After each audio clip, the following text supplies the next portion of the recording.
Vamos a ver la vía de transmisión. Bueno, si hablamos de la vía de transmisión, podemos hablar, por ejemplo, tenemos nosotros que puede ser sexual, claro que sí. Y esto obviamente es lo más importante porque se tiene que cuidar bastante acerca de esto. Tenemos, por ejemplo, la vía oral, ¿no?, que también es sumamente importante en este caso. Tenemos la vía respiratoria, claro, tal y como lo puedes observar ahí, que es muy importante, y tenemos la vía cutánea.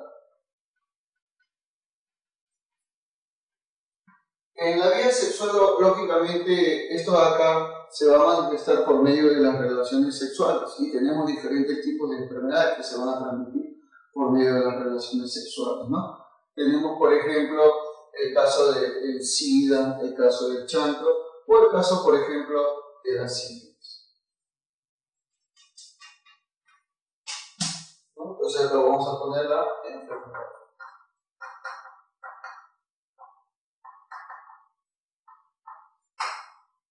Por vía oral podemos tener, por ejemplo, el caso de algunas enfermedades que se adquieren por consumo, ¿no? En este caso, por ejemplo, estaría el cólera. Bueno, el caso, por ejemplo, del cólera fue una enfermedad que más o menos se dice que se originó en la India y cuando llegó a Europa arrasó a enorme cantidad de gente, ¿no?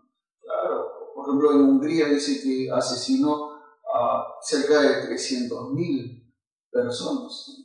Y así se propagó por Italia, por Francia, o sea, fue una epidemia total, hasta que se consiguió una vacuna y lógicamente se trató, ¿no? Obviamente en los suburbios esta enfermedad es muy conocida y es muy epidémica, lógicamente, ¿no? Porque se contagia por vía oral y además vamos a ver que el estado no es tan grave, ¿no? O sea, que tú tengas cólera no es tan grave.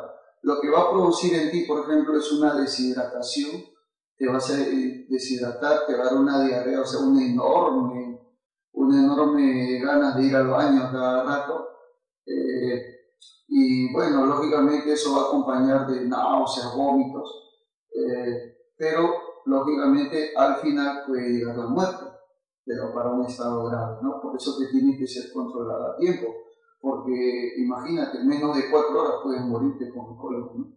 Entonces hay que tener bastante cuidado con eso. La alimentación buena y sobre todo es muy importante, ¿no? Entonces por vía oral puede ser el cólera. Muy bien. Por vía respiratoria nosotros tenemos, por ejemplo, vamos a dividirlo por acá. ¿Está bien? ¿Te parece muy bien? Ya. Podemos tener dos tipos. Por ejemplo, puede ser la difteria.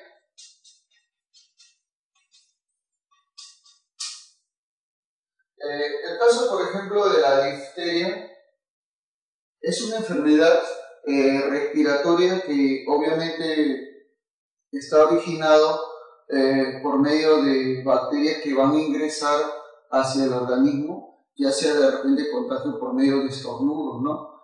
Que la otra persona tenga. Eso va a hacer que las partes internas respiratorias se inflamen y se hinchen, ¿no? Por eso que generalmente a esa enfermedad se le llama el cuello de toro. ¿Por qué? Porque esta parte de las amígdalas, ¿no? La parte de acá se va a ensanchar, se va a hacer más grande. Claro que sí, y eso obviamente te va a provocar un enorme dolor. A eso ahí se le conoce como la difteria. Claro que sí.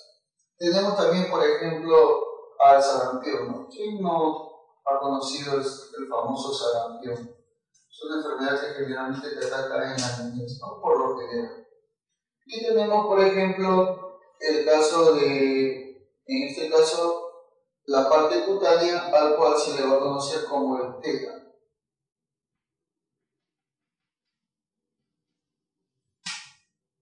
No, ahí está.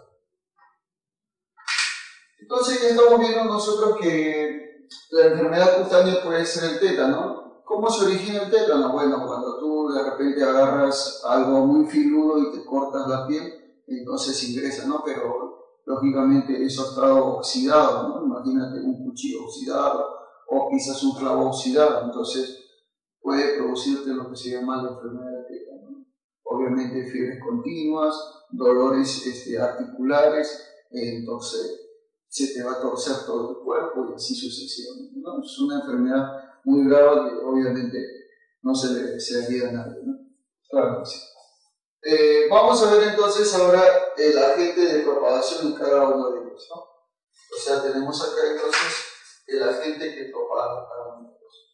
Como tú ya sabes, puede ser un virus, puede ser una bacteria, entonces es muy importante definir cada uno de los pasos, cada uno de los casos, ¿no? El primero, por ejemplo, es el treponema pallidum, ¿no?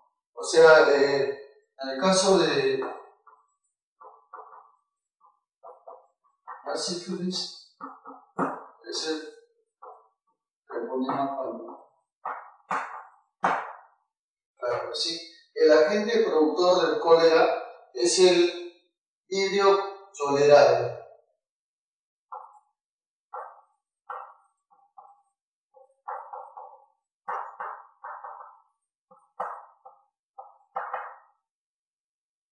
Claro. Tenemos también, por ejemplo, el caso de la difteria, producida lógicamente por una bacteria conocida como el Corynebacterium.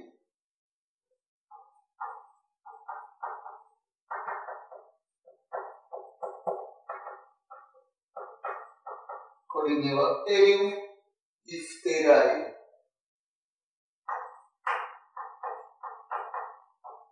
Claro. En esta parte, por ejemplo,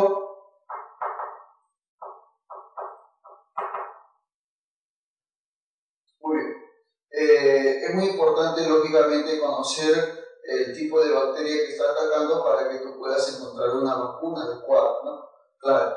Primero, obviamente, los científicos que hacen, o sea, en este caso los investigadores, analizan primero la bacteria que produce la enfermedad y luego, lógicamente, proceden a lo que es su vacuna para poder contrarrestarla. En el caso del sarampión, en este caso el agente propagador es el morbillo. Y en el caso del tétano, por ejemplo, tenemos al famosísimo, claro, y lógicamente, y no olvidarte, porque obviamente es el que te va a producir la enfermedad a causa del corte, como ya te había explicado, ¿no? Es el Clostridium tetani, ¿no? Tal y como lo puedes observar ahí. Muy bien, entonces, una vez ya analizado cada uno de ellos, ya visto cada uno de ellos cómo se puede manifestar, así es como tú obviamente vas a clasificar a las enfermedades por estas 4 vías de propagación. Ejemplos, ¿no? No son los únicos, obviamente tenemos un montón de enfermedades y cada una de ellas obviamente es dada por una determinada por un determinado agente, ¿no? Que puede ser, como ya te había dicho, virus, bacteria, hongo, protozoo, ¿no? Algún parásito que esté incluido, ¿no? Un insecto, por ejemplo, como tú comprenderás, ¿no? Y así sucesivamente, ¿no? Entonces, hay que seguir practicando y estudiando.